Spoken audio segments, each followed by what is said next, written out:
या बीजेपी फिर से सरकार बनाने वाली है, तो क्या सोचकर वोट दिया गया?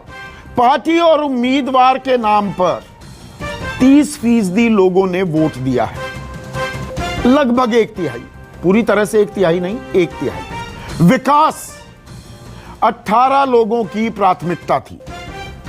भ्रष्टाचार से त्रस्त लोग एक साफ सुथरी सरकार, एक साफ सुथरी व्यवस्था, एक साफ सुथरा असम चाहते हैं। 18%, 20%।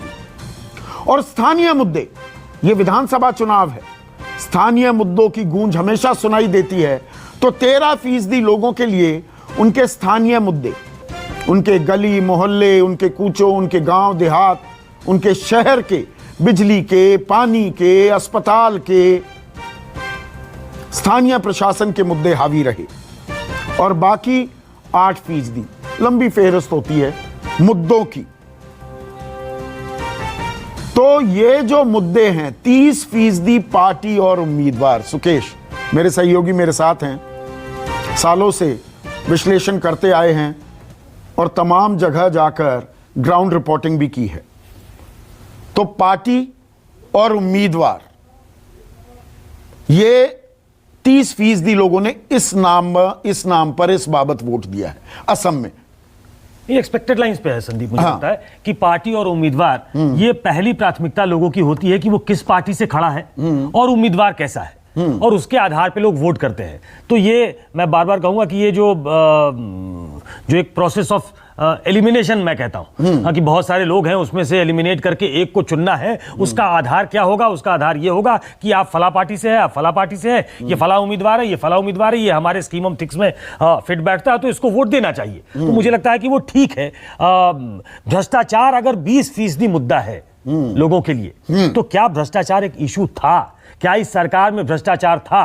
क्योंकि भाजपा और उसके अन्य सहयोगी दलों के लोगों से बात करें अगर, तो उनको इस बात का संतोष है कि हमारे खिलाफ कोई एविडेंट एंटी इनकम्बेंसी नहीं। तो ये नेगेटिव वोट के तौर पर देख रहे हैं कि भ्रष्टाचार के मुद्दे पर 20% लोगों ने वोट दिया है कि ये नेगेटिव वोट है, भाई भ्रष्टाचार बहुत है, या ये पॉजिटिव वोट है कि भ्रष्टाचार?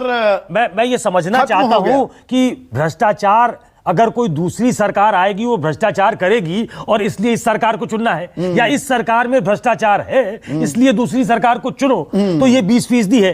तो ये समझना पड़ेगा कि ये दरअसल किस बाबत वोट है, ये कि इस सरकार में क्या भ्रष्टाचार है। यही लागू होगा विकास पर भी। 18% विकास चाह रहे हैं, मतलब विकास हो गया कि विकास नहीं हुआ है? जो नैरेटिव बनाने की कोशिश बीजेपी की तरफ से है, बीजेपी वहां इस ग्राउंड को ही इस ग्राउंड को ही तलाश रही है कि हमारे खिलाफ, मैं कह रहा था कि कोई एविडेंट एंटी इनकम्बेंसी नहीं है। हमारे मुख्यमंत्री बहुत लोकप्रिय ना हो, लेकिन उनकी छवि ऐसी है, शायद लोकप्रिय होते और कोई उनके आसपास अगर उस स्टेट में उनका कोई कॉम्पिटिटर नहीं होता तो वो फिर से उम्मीदवार होते।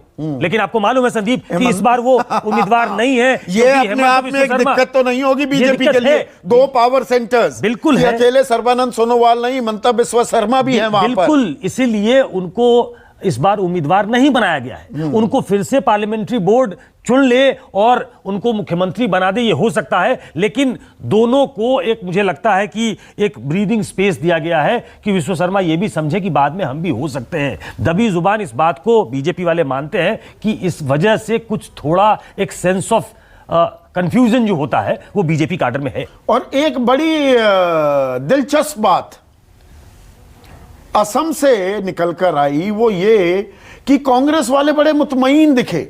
इस बार अपनी पीठ खुद थपथपा रहे थे कि ये चुनाव तो हमने बड़ा अच्छा लड़ा है।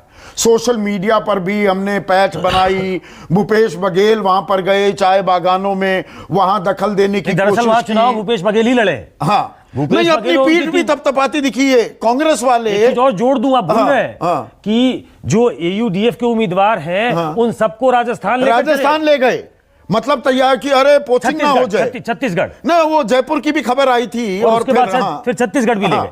तो इतने कॉन्फिडेंट थे कि हमारे एमएलए को कहीं पोच ना कर लिया जाए, क्योंकि बीजेपी इसमें बड़ी माहिर है। तो एक सेंस ऐसा कांग्रेस के अंदर था कि और कुछ हो ना हो, हम असम का चुनाव जीत रहे हैं।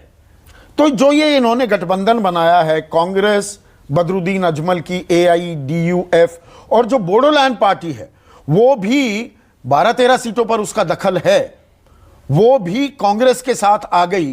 क्या एक मुकम्मल गठबंधन बनता दिखा बीजेपी के जगनॉट को टक्कर देने के मुझे लिए? लगता है एक पोटेंट गठबंधन है, और ये गठबंधन बहुत समय से कांग्रेस के बहुत सारे लोग, बहुत सारे नेता चाहते थे संदीप, जो मेरी जानकारी है। लेकिन इसके पहले at the helm of affairs जो थे वहां पे, वो गोगोई साहब थे, और गोगोई साहब का कद असम में इतना बड़ा था कि कोई उनको निगेट करके नहीं चल सकता था, और वो इस गठबंधन के खिलाफ थे।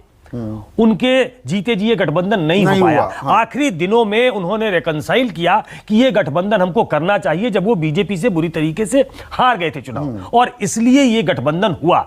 और ये गठबंधन कांग्रेस और AIUDF, आप ये समझिए कि AIUDF की मांग बहुत ज्यादा थी, मात्र 14 सीटों पे लड़ने के लिए तैयार हो गए, तो उनको भी कांग्रेस की जरूरत थी। तो दोनों एक दूसरे के लिए एक पर बीजेपी को मौका मिला, बीजेपी को मौका मिला कि वो AIUDF के साथ आप कर रहे हैं, जैसे बिल्कुल ISF के साथ, फुरपरा शरीफ के, ठीक पकड़ा मौलाना आपने, के साथ आपने पश्चिम बंगाल में किया, तो हिंदू मुसलमान करने का भी बिल्कुल, मौका मिला बिल्कुल, है बिल्कुल। कि देखिए मुसलमान परस्त हैं। जितने लोग यहां से गए, खासतौर पे सेंटर से जो लोग गए, उन्होंने इस लाइन को ही आगे बढ़ाया, इस